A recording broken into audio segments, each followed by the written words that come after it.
आज हम बात करेंगे एमीबिक डिसेंट्री के बारे में, जो एक डिज़ीज़ है और इसकी वजह से ह्यूमन बॉडी में डायरिया होता है। ये डिज़ीज़ एक पैरासाइट की वजह से होता है जिसका नाम है एंटामीबा हिस्टोलाइटिका। एंटामीबा हिस्टोलाइटिका एक पैरासाइट है जिसकी वजह से हमें डायरिया होता है। इस डायरिया को यानी कि एंटामीबा हिस्टोलाइटिका की वजह से होने वाले डायरिया को एमीबिक डिसेंट्री कहा जाता है। लेकिन ये पैरासाइट हमारे बॉडी में आता कैसे है? तो चलिए देख लेते हैं इस पैरासाइट का लाइफ साइकिल।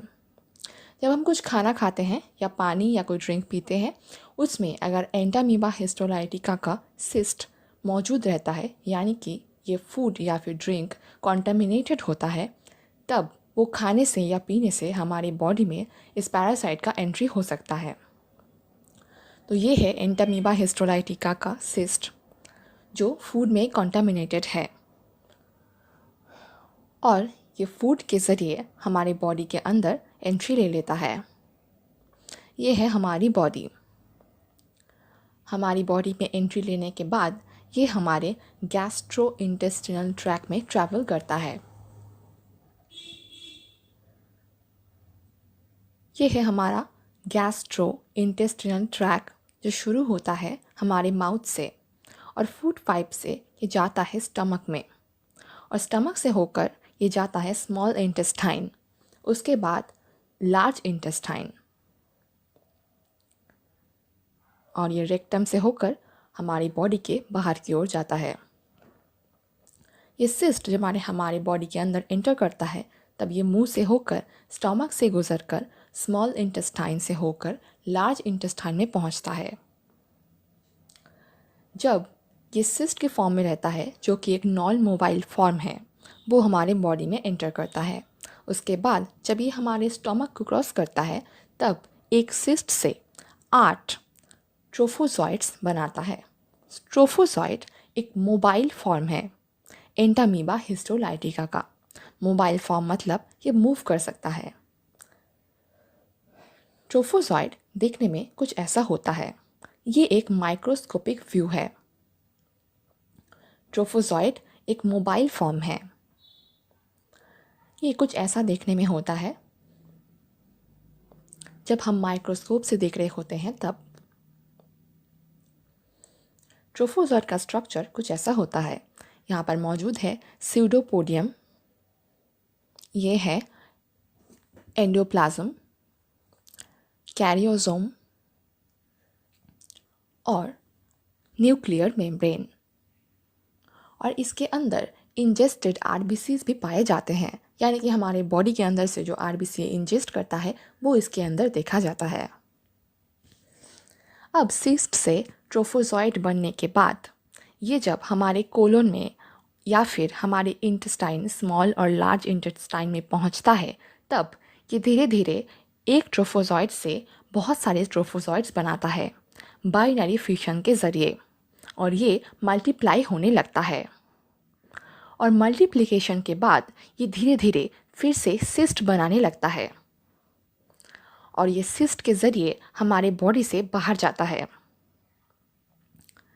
इस एंटामीबा हिस्टोलाइटिका का सिस्ट मौजूद होता है हमारी फीसिस या फिर स्टूल में। जो इन्फेक्टेड इंसान होता है उसके स्टूल में ये सिस्ट मौजूद होता है और ये सिस्ट इसलिए बनाता है ताकि ये और लोगों को इन्फेक्ट कर सके। और किसी तरीके से ये फीसिस से सिस्ट किसी खाने या पानी में चला जाता है तो ये फिर से एक और इंसान को इन्फेक्ट कर सकता है। अगर हम हमारे लार्ज इंटेस्टाइन को जूम करें तो हम देख सकते हैं कि यहाँ पर जो ट्रोफोजॉइट्स मौजूद हैं वो 2 तरीके का काम कर सकता है। एक कहा जाता है इन्वेसिव और दूसरा कहा जाता है non invasive. Non invasive form में क्या होता है, ये है हमारा कोलोन लाइनिंग और ये है एपिथेलियल सेल्स ऑफ कोलोन और उसके पीछे मौजूद है ब्लड सेल्स यानी कि ब्लड स्ट्रीम। और इस एपिथेलियल लेयर के ऊपर रहता है एक म्यूकस लेयर। ये ट्रोफोजॉइट्स इस म्यूकस लेयर के ऊपर ग्लाइड कर जाता है और यहीं पर सिस्ट भी बनाता है और हमारी बॉडी के बाहर चला जाता है। ये होता है नॉन इन्वेसिव फॉर्म में। लेकिन जब इन्वेसिव फॉर्म होता है तब ये सिर्फ म्यूकस के ऊपर से चला नहीं जाता है, ये हमारे म्यूकस को इन्वेट करके कोलोन सेल्स यानी कि एपिथेलियल सेल्स को भी इन्वेट कर देता है और उन सेल्स को डिस्ट्रॉय कर देता है। उन सेल्स को डिस्ट्रॉय करके ट्रोफोजॉइट हमारे ब्लड स्ट्रीम में घुस जाता है। यानी कि ट्रोफोजॉइट अभी हमारे ब्लड स्ट्रीम में है। ब्लड स्ट्रीम में पहुंचने के बाद ये ट्रोफोजॉइट हमारे और भी सारे ऑर्गन्स को अफेक्ट कर सकता है, जैसे कि ये हमारे लंग्स को अफेक्ट कर सकता है या फिर हमारे लीवर को भी।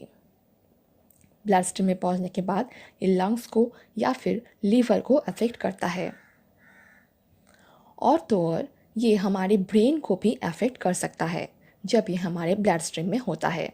यानी कि ये बहुत ही डेंजरस पार्ट है।